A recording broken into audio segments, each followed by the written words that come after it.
Hi, everyone. Welcome to the second episode of Hyperreal Film Club presents Texas Film in Focus. I'm your host, Samantha Ray Lopez, and I want to take some time at the top to say a huge thank you to everyone who's helped make this launch successful. I truly had no idea what to expect putting this out there into the world, and I am overjoyed at the response I've gotten so far. Y'all have been so wonderful and supportive. It's just given me more fuel to keep going and truly put my heart and soul out there through this podcast. So thank you. Thank you. If you're a new listener, welcome, and thanks for tuning in. I highly recommend taking a listen to the previous episode about movie theaters. I promise it won't be a waste of your time. I'd also like to point out that that's the beauty of this show. You don't have to listen chronologically, and if you hear something interesting that you want to share with a friend in any of these episodes, go for it. Please share away. Okay, now that that's out of the way, let's dive right into talking about film festivals. I think I can make the assumption that if you're listening to this show, then you have at least a basic understanding of what film festivals are. If you're in the Austin area, the South by Southwest Film Festival should not be a foreign concept to you, no matter if you're in the industry or not. Every year, there's this citywide takeover that is the whole of the South by Southwest Music Conference and Festival, so it's a bit of a pain in the ass for locals, to be quite honest. Sundance, Tribeca, Cannes are all names that come to mind when people talk about film festivals. The filmmaker Q&As, the number of networking opportunities, and the stellar work you get to see before the general public are just some of the reasons why everyone should start attending festivals. I should also take this moment to acknowledge that there's plenty of festivals that are not accessible due to high price, location, invite only, etc. But there are many that offer online options, waivers, and other ways to get credentials, like volunteering or helping out in some way. Today, we're going to be talking about some homegrown fests through the lens of my favorite kind of people, fest people. If you don't know what I mean, let me explain this to you. Fest people are the kind of people who know everything in the indie world. They know which films played where, whether films have gotten distribution. They're filmmaker name droppers. I promise, it's not as obnoxious as it sounds. When a fest person talks about these things, it isn't for clout or showing off their knowledge, any of that.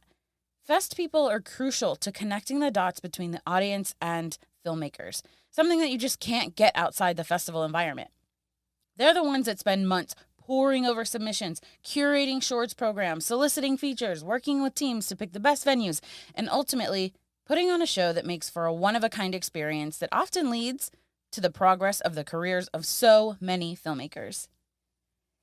You may be wondering why I'm such a stan for fest people. It's because I was one, and in some ways, I still am. More on that later.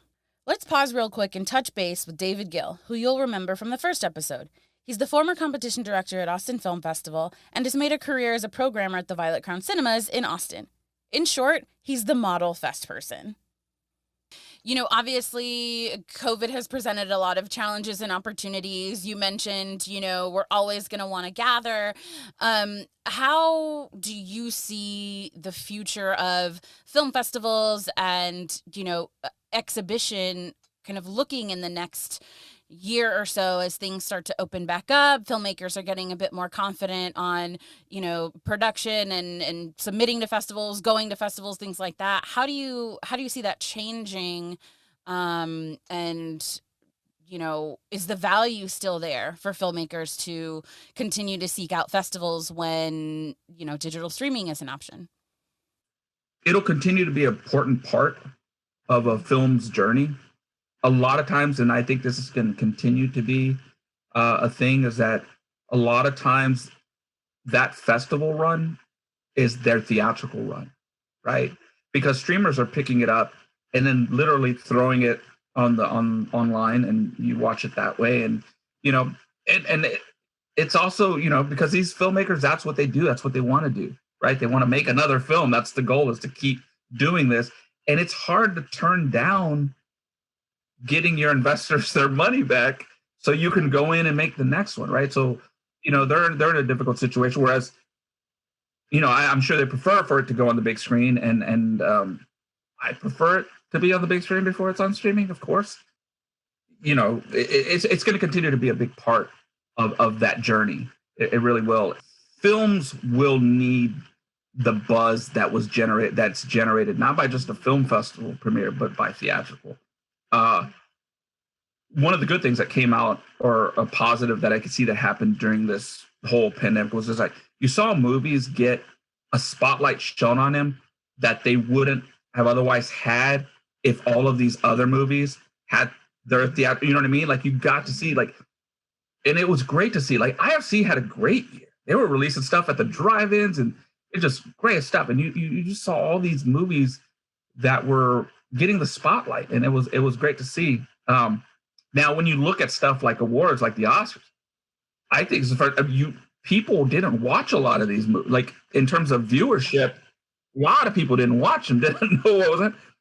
And I think a part of that was that it didn't have the buzz that's generated from this, right? From festivals and theater, and it starts to open. You platform the openings after the festival run, and by the time you get, people are knocking down your door to see it. David makes a great point here that filmmakers are seeking out another chance to make another film, and that's very contingent on the type of buzz they get. The goal is to get funding, whether it's a sale, another investor in a project, but what does it all mean, really? Let's talk to another fest person who can give us a bit more color around what this means. Yeah, so film festivals, I would say, are really the thing that captured my passion. And I didn't know what film festivals even were until Austin. And then Austin even then had a few major film festivals and now has a lot of film festivals. So I would say really the big thing for me was discovering what it meant to have a culture around watching films, talking about films, supporting supporting artists, whether those were the actors or the directors or the producers, by talking about film. And from there, I actually got the opportunity, I had this kind of marriage between what I was studying at UT and what was available to me kind of on the practical level. And I got to study in Guanajuato, Mexico. That's Anne Lauer, a film scholar and professor at Austin Community College, whose dissertation titled Mexican Film Festivals and Industry Development, Guanajuato, Guadalajara, and Morelia, and the Reemergence of a National Film Industry, was completed in 2016. We met about 11 years ago, and I've come to know her as someone who knows a lot about how money works when it comes to indie film. I volunteered. I did not create, but volunteered on the pitching market from year one, and then eventually worked a total of 10 years on the pitching market in Guanajuato. And that was also really, really eye-opening to, so there's this thing where you go to film school and you watch films and you talk about them, right? It's very I use the word post-production here in a different way than filmmakers use post-production, but it's a very post-production process in film school, right? You watch a film, you interpret it, you say, this is what the director meant, or this is what the screenwriter meant, or look at that acting performance, or look at that lighting. But no one is ever really talking about the set. No one is ever really, truly talking about what it took to get that film made, that it might have taken 7 years or 10 years, or, just no one really gets, I found in my experience, unless they've worked on film productions, right? People who write about film on the history side don't really understand the production side. And so what I was really learning about is how important producers were. Producers are really never talked about that much, right? I was learning about that. I was learning about how funding structures work in Mexico. And because of, those bringing in international potential funders, I was learning how the international funding system works and doesn't work. You may recognize Jean from her time at Cine Las Americas International Film Festival as festival director, then eventually executive director. She's also taken her expertise to the fantastic market in the past. What's a market, you ask? Let's get the answer from her. Sure. So, yeah, film festivals versus markets. Film festivals are audience facing with finished films, right? So it's what most people think of when they attend. The general public goes to film festivals to buy their badge and watch a movie and enjoy that movie and talk about it with their friends. Or if you're a filmmaker and you do that, like I said, maybe you're also thinking about networking at some of the events, some of the parties, getting to maybe meet some of the filmmakers that you admire. and talk with them, right? So the film festival part of it is a place where films can reach audiences, and audiences are interested in buying their ticket or buying their badge and watching those films. So historically, that was what developed out of Venice and Cannes and the early film festivals. And then, in the US, right, we get Sundance much later than Venice and Cannes, but, and then the proliferation of film festivals that's happened. But most film festivals, let's take, for example, Cine Las Americas, right? It's a pretty typical, audience-oriented festival. Obviously, it exists to support filmmakers by showing their films, but the curatorial process is designed, right, to welcome our audience in and see the latest films from XYZ countries talking about ABC topics, and really, bringing a few filmmakers in to celebrate their work. When a market is discussed, a market is really a sales entity. Now, different markets have different purposes. And so when I mentioned Guanajuato and talked about a pitching market, there the transaction was very much about teaching.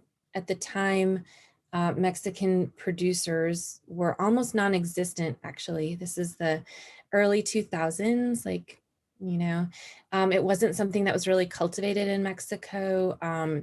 Film schools were really oriented towards writing, directing, and cinematography. And so filmmakers were having a hard time getting their film made because there wasn't kind of that key piece of the person who could know the whole project, bring people on board, see it through financially, things like that. So what the market was designed to do is to kind of connect the creative people working in Mexico. And there were a few producers at the first market, but to really connect them out to people who had the skill set of production. And so the projects pitched themselves, right? They're like, I have this great idea. We'd love to have people come on board in these areas, and could that happen? And that was that type of market.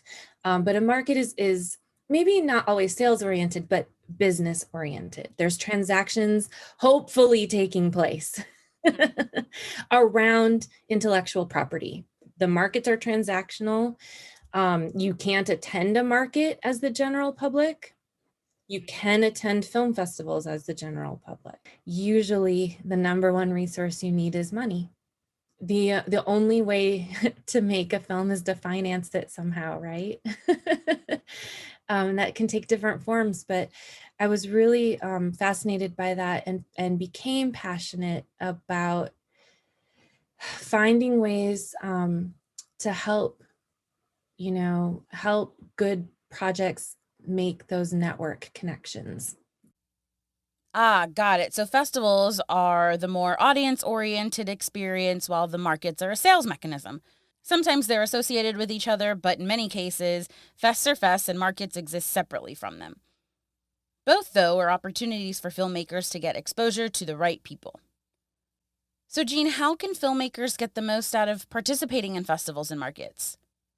One thing I would always say and still say to filmmakers who are like, how do I make it? What do I do? I say, well, start attending film festivals so that you can see what's out there. You can see what the trends are. You can determine which you want to buck and which you want to fall into, because you're going to need to do some of both. Start going and getting to know the people who are programming. Start going and getting to know the people whose films are on the screens, because filmmakers attend festivals. You can meet filmmakers by attending festivals. And just really commit to the connections, because if you want to make it in the industry, your number one toolkit always is who you know, and make sure they're good people. When I talked to our friend Alfred Cervantes from the Houston Film Commission, who you might remember from episode 1, I got his thoughts on fests too. So what I say about film festivals, they are important for filmmakers, and filmmakers should strive to get into notable film festivals. There are a lot of film festivals out there, but there is a great list on the on the Austin Film Society website.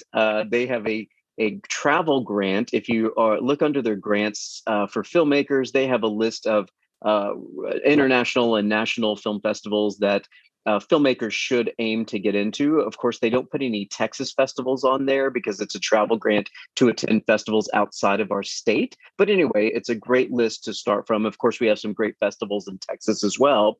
But in fact, I'm going to repeat something I heard at a film festival, and that is that in this day and age where you can watch anything, you can't watch everything. And so film festivals are kind of curators or the gatekeepers or the tastemakers, if you will, for things that they think people should see, right? It's noteworthy, it's different, it's engaging, these types of things.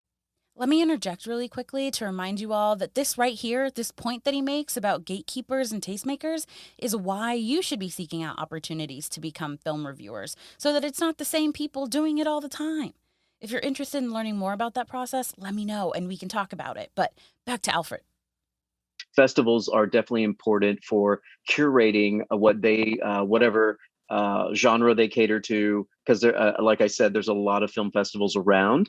Kind of the bigger ones, which are more general, they show all different genres of films, but still they need to go through the thousands of entries and select the ones that they think are notable and get those out into their festival, which will hopefully draw attention to that filmmaker and get them some attention. And so film festivals are definitely important to filmmakers, and filmmakers should strive to get into certainly notable ones that get written up in the trades. Hollywood Reporter, Variety, IndieWire, The Wrap, Deadline, these types of things, because they do send representatives to these festivals to review and preview the films. And honestly, if you're a filmmaker, you don't make a film for no one to see it, right? The goal is to get as many people as possible to see your film, and that still is a great way, even though there are many outlets online and great websites, by the way, for short films and some other things. And so, but festivals definitely are important. Now, think about festivals too,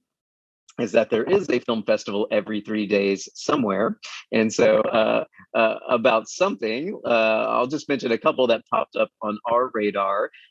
We certainly have the ones that have been around for a decade or more, and they come around every year, but sometimes we have new ones pop up. And just later this month, Houston has a new horror film festival that will be happening later this month. And then we just got a notice from a brand new one, which is called the Houston Underwater Film Festival for films only shot underwater. So that could be a trippy experience. So I know years ago, and they're still around too. There's a bicycle film festival, that only shows films about that have bicycles in them. And there's, I know there was a food film festival for a while, and so there are film festivals for niche films or genres, and these are just some of them.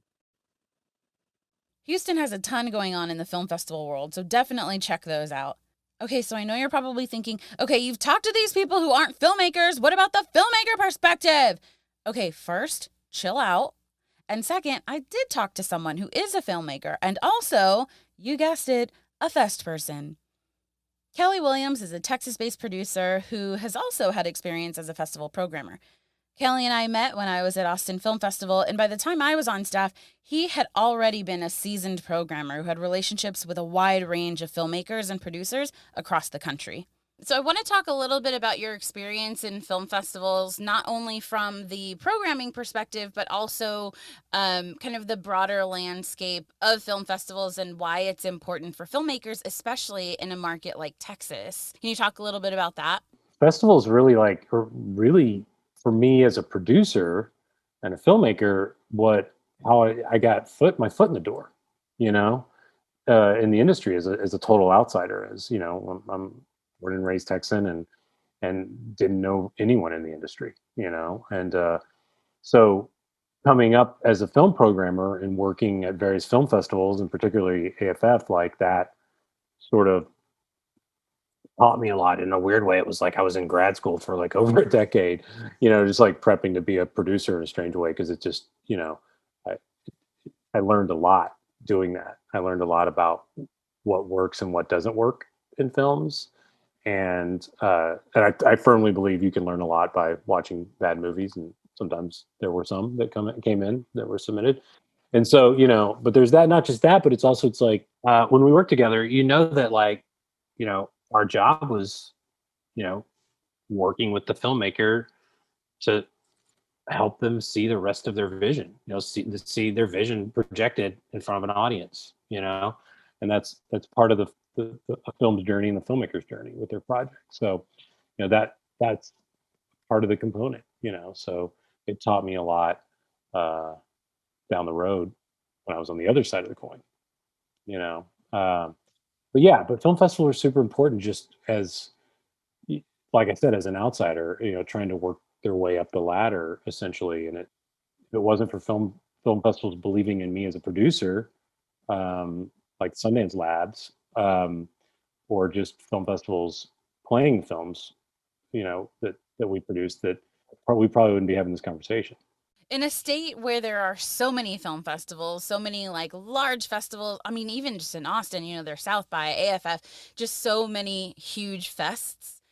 How do you kind of manage, or I guess navigate choosing the right ones for the projects that you're working on?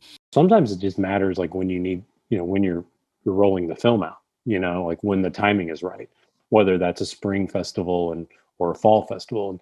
And because movies seem to be, getting to mass audiences quicker now, to me, it's like the festival circuit's almost now split in two and divided by the summer. So you're kind of playing spring festival circuit or the fall festival circuit. So it kind of just depends on when the movie's done and how you're taking it out and whatnot. So that sometimes that will dictate how you pick, Makes total sense. Depending on where you are in production may dictate which fests to go after. But in my experience, that's a tough decision for filmmakers to make. As filmmakers, we have this dream of premiering at this one specific festival for whatever reason we've convinced ourselves that isn't arbitrary. We're dreamers, remember? Festival timing is something that's different for everyone, and there truly is no umbrella strategy for that. Just gotta go with what works for your circumstances. Okay, I guess now is a good time as ever to circle back to when I mentioned that I'm a fest person. Yes, it's true. Your good friend, Samantha Ray Lopez, is a fest person. I'm a fest person because I literally went to film school because I attended Austin Film Festival in high school, and it rocked my world. At the time, the Young Filmmakers program at AFF allowed for me and 2 other students to come and experience the conference. With our badges hung around our necks, we were soaking in the atmosphere of the loud chatter in the Driscoll Hotel. Listening to other people's stories and how they navigated their careers was the first time I had ever heard professionals in the film industry talking about their day-to-day challenges and wins and things like that. This was also the first time I had seen films that I hadn't already looked up on IMDb and knew when their release date was. Remember, this was around the time I was working at the movie theater, so I thought I knew everything. AFF was a total mindfuck, and I knew that working in film production was the direction I wanted to go in life. As a senior in high school, nothing mattered to me more than finding a way to go to film school. Fast forward to 4 years later, I'm hired to work as a production manager 6 weeks out from the festival. Their former production manager had a personal emergency, and I stepped in. Knowing absolutely nothing about the inner workings of how a festival runs, I jumped in head first because the executive director, Barbara Morgan, believed that I could do it. And I did it. And then again for a 3rd year in a row. Then I became the assistant to the executive director, which was definitely not, let's just say, aligning with my purpose. So I departed about a year later. What I can say about my time at AFF is that I was plugged into so many aspects of a filmmaker's journey that it reinforced my love for production and passion to help filmmakers get their work seen. Similar to Kelly's experience, it gave me the perspective to understand what works and doesn't work, and it prepped me to be a better film reviewer / critic, but really being able to incorporate that production aspect as well. Since I departed from AFF, I still plug into FEST in various ways. I'm a volunteer film reviewer for Cine Las Americas Film Festival, and this year I added Atlanta Film Festival to my roster. I also participate in the review committee for the AFS grant, which you'll hear more about in coming episodes. And I share this with you because remember when I interrupted Alfred earlier when he was talking about gatekeepers and tastemakers. It's super important for diverse voices to be part of that process.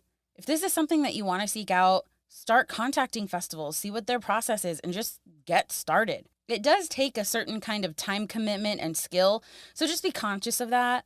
Again, happy to give you more info. You know how to hit me up.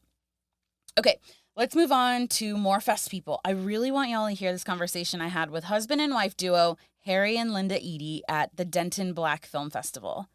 Their fest is about 6 years old, and they're leaning all the way into what filmmakers need while elevating Black filmmakers. So my wife and I were at a film festival. And so while we were there, we were talking, and we said, you don't really see a lot of Black cinema. That was, 8 years ago. And so with that, I said, hey, maybe I'll talk to the board about doing a Black film festival. And my wife said, oh, yeah, Lord. I said, okay, here he goes again. We'll see what happens. But then he pitched the idea to a couple of friends, 3 more friends that we have. And they thought that was kind of a cool idea. So they started having these breakfast meetings and things and getting together. And then I saw they were coming up with a plan, and they were really serious about doing this. So then, I tend to be more of at that time, especially more of the operational end. And then I got involved in the film part of it. So, I said, they're working. Let me go ahead and jump in with both feet. So we just started working on this festival. And it was 2015 that we had our first festival. Originally started as a fundraiser for the Denton African American Scholarship Foundation, the festival grew exponentially year over year and has established itself in the area as much more than just a film festival. So to some extent, we were really event planners. And so we were pretty good at operational, I think, excellence. And so all of us were really kind of, geared toward trying to produce something that probably similar to you that we would be proud of, right? So we said, let's see if we transported ourselves to a New York or San Francisco or, LA, that's the kind of crowd that we would want to have an appreciation for what we're doing. And then, we realized too, at one point, and I think that was that second year that we added spoken word to the festival, because we realized too, film, while it remained in it to this day, it remains the heart of the festival. But there are other cultural elements and other ways of expression that we've always wanted to explore. So through the years, we have added different elements of that too, so that it kind of evolved into really a cultural festival. Mm-hmm. And we always say that we do 2 things. We share Black culture and we build community. So we've just kind of expanded our footprint and what we do, what we provide for the community each year. And we kind of think we're a little bit crazy because we have all these things going on. So it's balancing a lot of different balls. And so what we want to do, we really liken ourselves to a cross between Sundance and South by Southwest, because we are a multidisciplinary platform. So film is definitely our anchor, but we also have music, spoken word, comedy. We initiated an institute 3 years ago. We introduced screen dance and yes, we have traditional art. poetry. And we have a really good visual art element of our festival as well. Yeah. So each year we kind of add on different things. We introduced screen dance last year, but now this year we're using it as a category that people can actually submit, their screen dance films to us. As well as original music as well. Which we started original music videos last year too. In addition to all of the different elements of the event itself, the Eaddys are equipping the filmmaking community through the DBFF Institute. There was really not a lot of training, not a lot of guidance. So when people are trying to understand the craft, it's really more challenging. So what we decided is that it would be really good to create an institute, thereby equipping people of color, Black filmmakers, right, and creatives. So, we focus on Black filmmakers, Latino filmmakers, Hispanic filmmakers, really anyone of color, as well as, if you're white, blue, green, it doesn't matter. We just say, here's a place for you if you are growing in your understanding of the film industry or visual arts or music, this may be a place for you to collaborate. And so almost all of what we do is free, right? And so we find ways to provide that to, filmmakers and creatives. In fact, we're doing, Panavision is a big sponsor of ours now. So we do 4 yearly, 4 training sessions per year. We also are doing some partnerships with other companies now, like Black Film Space. We're hoping to do more things with other companies. We're doing things with Black Public Media, which is a great partner. There's a organization out of Atlanta that we're working with as well. So we're just reaching out, trying to understand more about what the needs of creatives are and filmmakers, and really kind of provide some value. Right. Don't forget the Voice and Vision program we have with Panavision right now, too.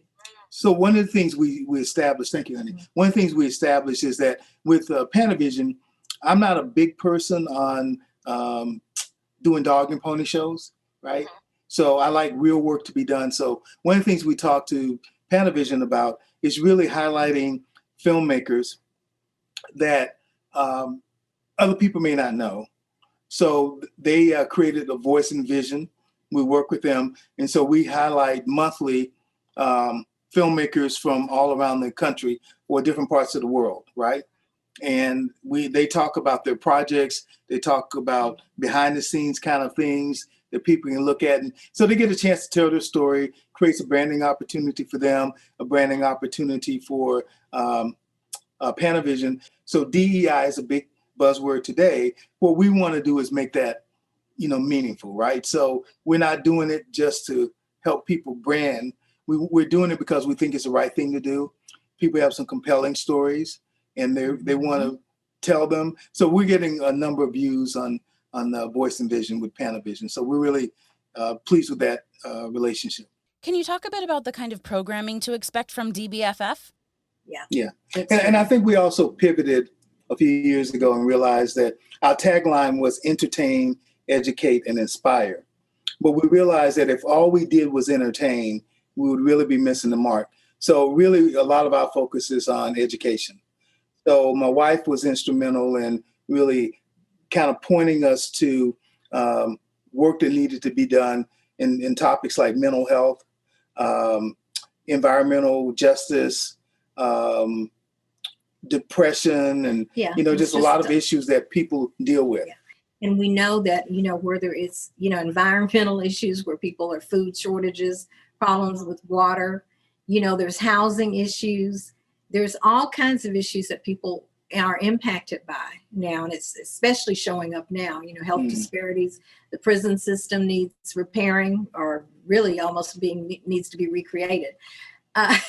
So all those things are going on simultaneously, and it can be kind of exhausting. There's so much you can feel like, God, what do I do? What do I, and then there's just so much, information, misinformation, everything else. So we thought, one thing that we could do with this platform is to host some conversations, to bring in, have some films, and then, we can talk to filmmakers or have a topic. If we like it, last time we did this past year, 2021, our festival, we talked about environmental justice, how people become accidental environmentalists because of things happening in their neighborhood or, just where they live that's impacting them.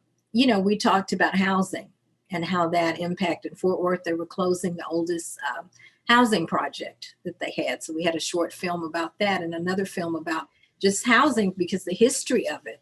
Once you understand, you can see how certain cities, how you have these ghettos or these areas, impoverished areas in cities, and you see that some things were done intentionally. And you see there's a pattern, and the government was complicit in a lot of this. But, these are things we haven't known, that are coming out, shedding, we're getting light on it. And then, but it's not just wallowing on what happened in the past, but also who are the people that are doing the work now? What can we do to help? How do you make a difference? How do you understand the issue and then do whatever your part is? So that's part of what we want to do with the social justice issues that we, bring up, or our other issues, with this domestic violence. I mean, we covered a lot of stuff this last festival. I think we were on steroids, but there's so much going on and so many issues and so much we thought we can at least, shed a light on some of them. What my wife has done too is when horror was not a big genre for Black filmmakers, but before it became a little more mainstream with Get Out and some other things, my wife started, talking to filmmakers, because I, heard her saying, "Hey, what about horror films? Are you doing horror films? Or other people?" And it's, "Oh, I know this person's doing horror." So she began to kind of curate, some horror films, right? From filmmakers, right? And there are other things that she wants, and she'll go out and start curating them like a year or two before they're out. And so I think that's another thing that, kind of brings people to the festival, because they're going to see things that they don't normally see at your film festivals, right? So we go to look at a variety of sources. We realize too that, what we want to do is really show that Black people and people of color, we have a wide range of experiences and things. It's not just a one-trick pony or one thing. This type of film is all that we do. So we try to offer really a variety of topics within the films themselves, and, genres and everything. We're open to many different things, because we realize that while it may not be my personal favorite, but it's someone else. I try to have a film team, and looking at these films, each submission receives at least 3 eyeballs on it. And then, we talk and work it out in terms of what can be in the festival. So that we do have, the things that we know will appeal to different people. So I always say, if you can't find a film that you like at our festival, you just don't like film, you're not breathing, because there is something there that would be of interest. And I have a particular weakness for documentaries and and I've grown to love short films so much. And, that's something, short films, and something that people get exposed to a lot. Harry and Linda also mentioned that the DBFF audience continues to grow, and that this year's festival will look a little bit differently in that they're planning a hybrid event with the inclusion of a tech expo, focusing on technologies like AR and VR. The festival kicks off on January 26th, which is a date you should remember every year because it's my birthday. But check out their website to get more information on the fest, and let me know if you go, because I'm definitely planning on being there. Another fest that's doing things a bit differently is the Austin Art House Film Festival. Unlike many of the other Austin-based festivals, this one has a specific focus on art house films. What does that mean? I talked with Giselle de la Rosa about how the fest started, their mission, and what the fest looks like post-COVID. So I came back from New York and ended up on set with Liz, and we were talking about, Austin's missing something. Austin has a lot to offer, of course, in the industry, but there was a certain kind of art form, a certain kind of filmmaking that we just didn't really see. And we've talked about going to film festivals and maybe seeing 1 or 2 art house films that were really nuanced and thought provoking and just visually stunning. And we were like, why don't we do a film festival here where that is everything? That is our entire roster. And then we bring people in from all around the world. We will always have a presence for our fellow Austin filmmakers. But we wanted to create a community that was just nuanced, And so we created Austin Art House Film Festival.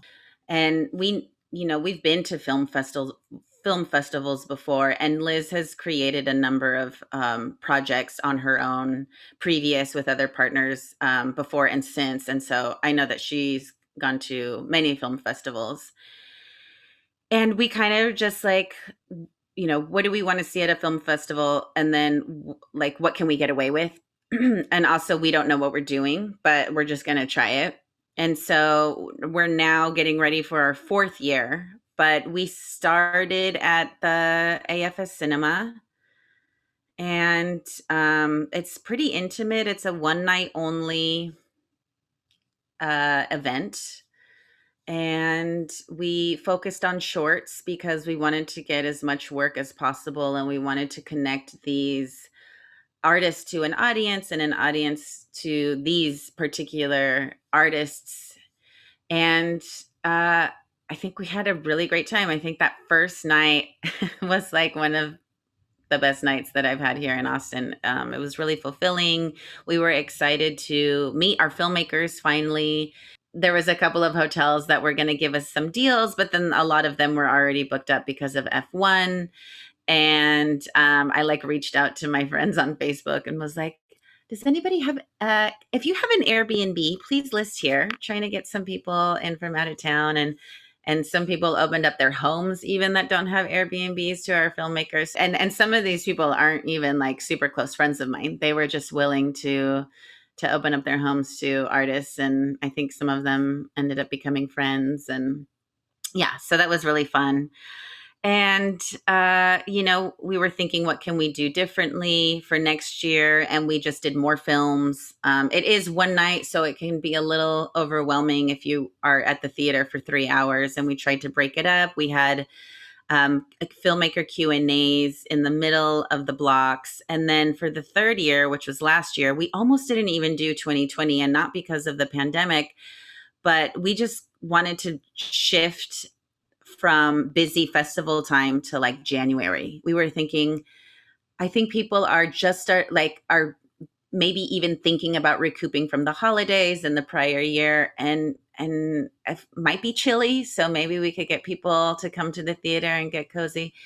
And then we just took the opportunity last minute to be like, instead of doing January, let's just do virtual, and we'll push it to December. We'll push it back a month. And that proved to be successful, the virtual fest, because we were able to get more filmmakers in there, and we were able to expand our programming from short films to mid-lengths, and we even had a couple of feature films in there. And then we got to hear from all of the filmmakers. So we asked them to make a video introducing their work. And then we have awards. And because we didn't have to spend thousands of dollars on a theater rental, we were able to give them back to the filmmakers, which is so cool to do. And that was one of the things that I've been wanting to do since we started was, let's give people money. Let's give independent artists money. So that was really great. And I think the hope is when you do something that more people can access, that more people do come. And I think our ticket sales were the highest since we've had the festival. So that was a really great thing. I mean, we really missed being in the theater.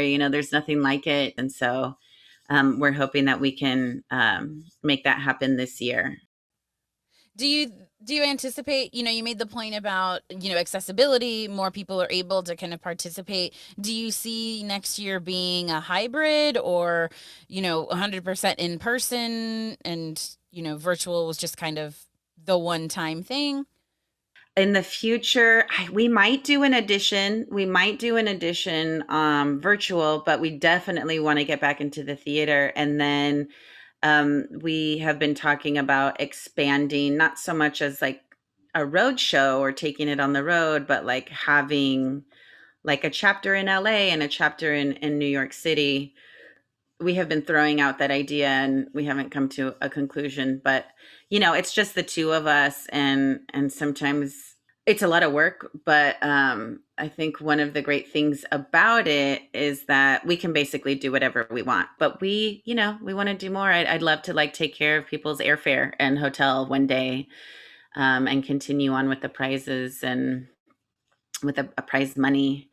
We've tried to keep people engaged. We started doing like these 48-hour film contests that was all online on Vimeo, and started an art journal or a film journal called Art House Quarterly, just trying to keep people engaged and also spotlight underrepresented voices and also emerging filmmakers that have come up through our community. But there's always been an evolution to the film festival and what it can provide to our community, which I think is a great thing. In terms of getting the call for entries out and in front of the right people, I know, you mentioned that your festival is very specific in terms of how it's programmed. How do you ensure that your programming maintains that integrity of the overall vision, and getting in front of the right artists to participate? I mean, we have it open to everyone, and we're pretty explicit about what it is for it to be an art house film. There are films that come through that aren't art house. And I think at this point it might be word of mouth or like audience members that have had friends in the filmmaker showcase. I mean, I've scouted a few people, or if I like follow certain artists on Instagram, and I've been like, love your stuff. Have you ever thought about being in a film festival? Because a lot of it isn't actually film. It's more like art, like digital art, storytelling type. It's not quite like a film. And I'm like, I love your graphics. If you ever want to do anything, let me know, and we'd love to take a look at like your submitted work. How can people find more information about the festival? Is it mainly through your website, through Instagram? What's the best way to kind of get involved in the community? All of the information is usually shared between our website and Instagram. If you go to thearthousefilmfestival.com, you can get all of the information there, and there's links to previous years, filmmakers. That's something that we love doing, is creating, like, I like to call it a little bit of a lookbook, so you can see who our filmmakers are, where they're from, what they're doing, and you can have access to their, not necessarily their work, but if you go to our Vimeo page, we do have a number of films up there. But then also the Art House Quarterly. If you wanted to submit your film, you can learn more about how to do that. That's all through Film Freeway. Yeah, so we're experimenting with the name. So right now we have the Art House Film Festival, and that's due in part to wanting to expand a little bit. What I love about the story of this festival is that the ability to adapt is a sign of true resilience and passion to bring opportunities to artists. Shout out to Giselle and Liz for keeping up the fight and continuing to thrive. These are just 2 fests out of a ton of other festivals in the state. So that brings us to the part of the episode where I do a quick lightning round of festivals that you should be aware of. I guess this will be a recurring segment since I obviously can't cram everything into one episode about a certain topic. So yeah, just a heads up, that'll be a thing. Okay, so first up is Q Fest, based out of Houston. This 25-year-old festival promotes the arts and presents programs by, about, and of interest to the gay, lesbian, bisexual, transgender, and queer community. If you want to hear more from the organizers, stay tuned because we're going to be chatting with them in a future episode. Hosted at the historic Guadalupe Theater on San Antonio's west side, Cine Festival is the longest-running Latinx festival in the country. Focusing on Latino, Chicano, Mexican-American fare, this fest has a lot of heart and is worth checking out. Also, San Antonio is a charm, my hometown, so let's hang out. The Binational International Film Festival is out of El Paso, Texas, and check out this blurb I found online about the fest. The festival is a celebration of multinational filmmakers, producers, writers, and actors from Canada, Chile, Mexico, Argentina, Italy, the U.S., and more. The 8-day event features documentaries, shorts, and feature-length films, as well as Q&A sessions, panel discussions, and award ceremony. If this doesn't inspire you, I don't know what will. All their promo is bilingual friendly, too, so it's truly accommodating to a wider audience here. Literally Short Film Festival is based out of Houston, and they have a local and fresh section of their fest for filmmakers from Texas or productions shot in Texas. Obviously, that one's exclusive to short film submissions. There's a bunch of other mid-sized festivals I think already get a lot of press, but if you don't know about these, you should.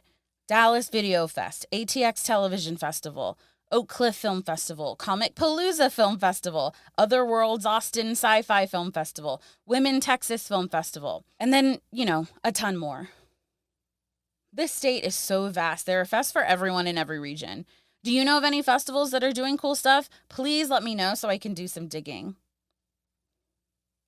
It's obvious that film festivals are crucial to connecting filmmakers to audiences through these gatherings. Sure, money makes the industry run round, but there are a number of ways to see some cool stuff by some real filmmakers, and you don't have to be a fest person to do it. Thanks to David Gill, Jean Lauer, Alfred Cervantes, Kelly Williams, Harry and Linda Eaddy, and Giselle de la Rosa for contributing to this episode.